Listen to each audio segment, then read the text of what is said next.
दबंग है सर वो तो। हमें तो ऐसा लग रहा है सर कि कोई हम लोगों को जान माल का नुकसान न कर दें वो, क्योंकि वो तो वैसी खूंखार प्रवृत्ति के हैं। 10,000 रुपये ले ले, 40,000 की मांग की थी। 10,000 रुपये किस लिए लिए?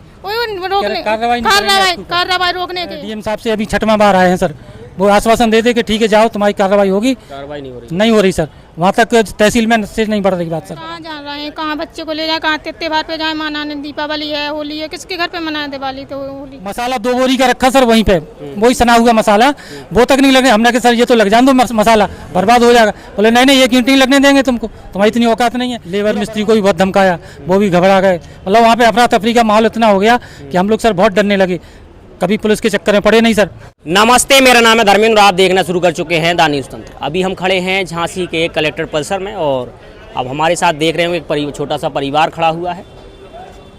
इनकी शिकायत है कि टहरौली तहसील के अंतर्गत आने वाला ग्राम नौटा और इनकी वहाँ पुश्तैनी ज़मीन थी, घर बना हुआ था, पुराना घर था, वो टूट गया, उसको ये दोबारा बनवाना चाह रहे थे। तब एक नई कहानी निकल के सामने आई कि जो इनके क्षेत्र के जो लेखपाल लगते हैं वो इनसे रंगदारी मांग रहे हैं, यूँ कहें कि घूसखोरी मांग रहे हैं। 40,000 रुपये का इसमें जिक्र है और 10,000 ले लिए जी सर। तो ये देखिए पूरी कहानी कितनी दिलचस्प होगी कि ये सोचिए कि जिनको ठेका मिला है ज़मीन जायदाद इन सब की सुरक्षा का, वो किस तरीके से अपना उल्लू सीधा करते हैं और उच्च अधिकारियों को बदनाम करने की कोशिश करते हैं। हम इनसे जानेंगे पूरा मामला है क्या, कब कब इनसे रुपये मांगे गए और क्या कारण रहे पूरे। क्या नाम है आपका? तो बता दो। क्या नाम? रंजना। कहाँ से हैं? नोटा से। नोटा कौन सी तहसील में आता है? टहरौली। तो आप जहाँ आपकी ज़मीन है या जहाँ आपका घर था कब से है वो तो बहुत पुराना है, 100 साल हो गए उसको तो। पुश्तैनी है? पुश्तैनी है। आप लोग वहीं रहते थे? हाँ वहीं रहते थे, वहाँ शादी करके भी आए थे, वहाँ पे वो कच्चा था और टूट गया। अब उसको बना रहा है तो लेखपाल साहब रोक रहे हैं। लेखपाल साहब क्या कह रहे हैं? कह रहे कि नहीं बना सकते, खाद गड्ढे को जगह है कि और क्या कहती फिर बोला कि बंजर भूमि है। फिर क्या कहती पैसा मांग ले लगे, 10,000 रुपये ले ले, 40,000 की मांग की थी। 10,000 रुपये किस लिए लिए? रोकने कार्रवाई रोकने के। कह रहे कार्रवाई नहीं करेंगे तो 10,000 दे दो। तो लेखपाल साहब का नाम क्या है पता? सुनील यादव। सुनील यादव टहरौली तहसील में बैठते हैं? हाँ टहरौली तहसील में बैठते हैं। 18 तारीख को आए सर जी हमारे यहाँ पे, पहले तो आए 11 तारीख को रुकवावे काम। 11 कौन सी महीना कौन सा? जनवरी, 11 जनवरी को। 11 जनवरी। हाँ सर। तो बोले ये काम कैसे लगाया हो, ये तो बोले सरकारी ग्राम सभा की भूमि है। तो हमने कहा सर हमारे यहाँ तो यहाँ पूर्वज रहते थे, अभी के थोड़ी हैं, बहुत पुराने 100 साल से रह रहे।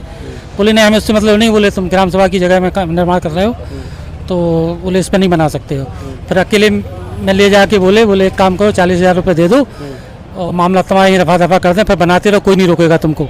रुपए इन्हीं ने मांगे कि इनके किसी गुर्गे ने? नहीं इन्हीं ने डायरेक्ट। हाँ अकेले में ले जाके। तो इतनी बड़ी रकम 40,000 कौन दे पाएगा सर। तो हम लोग ये भी बोले इतनी रकम है ही नहीं है अपने पास, कहाँ से दे पाएंगे। तो फिर वो धमका के फिर पुलिस को बुला लिया, उल्लन थाने में फ़ोन लगा दिया। हाँ बोले रुको तुम्हें जेल भिजवाते, ऐसे नहीं मानोगे। तो फिर उल्लन थाने से वो आ गए, थाना अध्यक्ष भी आ गए गाड़ी लेके। सर लेबर मिस्त्री को भी बहुत धमकाया, वो भी घबरा गए। मतलब वहाँ पे अफरा तफरी का माहौल इतना हो गया कि हम लोग सर बहुत डरने लगे, कभी पुलिस के चक्कर में पड़े नहीं सर। फिर वो चले गए धमका के हो गए। फिर आए जी 18 जनवरी को सर, वहीं पे निर्माणाधीन जगह। तो फिर बोले तुम एक काम करो, तुम्हारे ऊपर कार्रवाई हो रही है, हमने लिख के दे दिया है, अगर 10,000 दे दो तो तुम्हारी कार्रवाई रोक दें हम, नहीं तो तुम्हें जेल जाने पड़े। तो फिर घबरा गए हम लोग कि अच्छे भले जो कार्रवाई हो जाए विधि जाए। तो फिर जो बोलें कि दे दो बाहर दो 10,000, नहीं तो जेल चले जाए अपन लोग। तो 10,000 ने ले लिए जबरदस्ती हमसे धमका के। और बोले कोरी चमा रहो तुम, बोले कोरी चमा रहो, तुम्हारी इतनी औकात नहीं है कि तुम इसमें 1 ईंट लगा सको, अब हमसे मिल के रहोगे तभी हो पाएगा निर्माण। सीमेंट हमारी 20 बोरी सीमेंट बर्बाद। तो ऐसी लेखपाल साहब की भावनाएं आहत हो गई, उनको 40,000 रुपये नहीं दिए तो, और जाति सूचक शब्दों के साथ इनको हिदायत दी गई कि आप कोरी चमार हो और आप 1 ईंट नहीं लगा सकते हो। अच्छा। हाँ सर, और उल्लन थाने में भी गए सर, तो वहाँ भी सुनाई नहीं हो रही।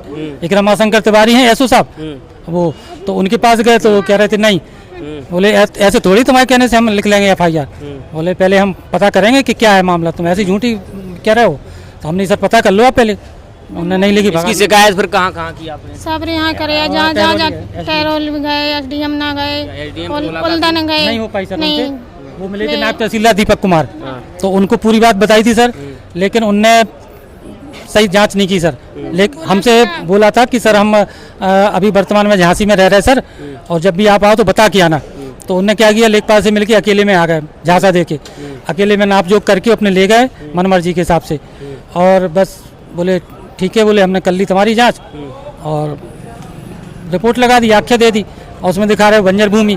और जबकि धमका क्या रहे थे लेखपाल साहब शुरू से, बोले तुम्हारा तो बोले खाद गड्ढों में बनना है, बोले तो वर्जित जगह है, बोले खाद गड्ढों में तो बोले टूट जाएगा तुम्हारा बुलडोजर से। और जब उनने जब आख्या लगाई उसमें दिखा रहे बंजर भूमि है जगह जी, और जबकि खाद गड्ढों में सामान्य जाति के बहुत सारे मकान बने, उस पर कुछ नहीं कर रहे कार्रवाई।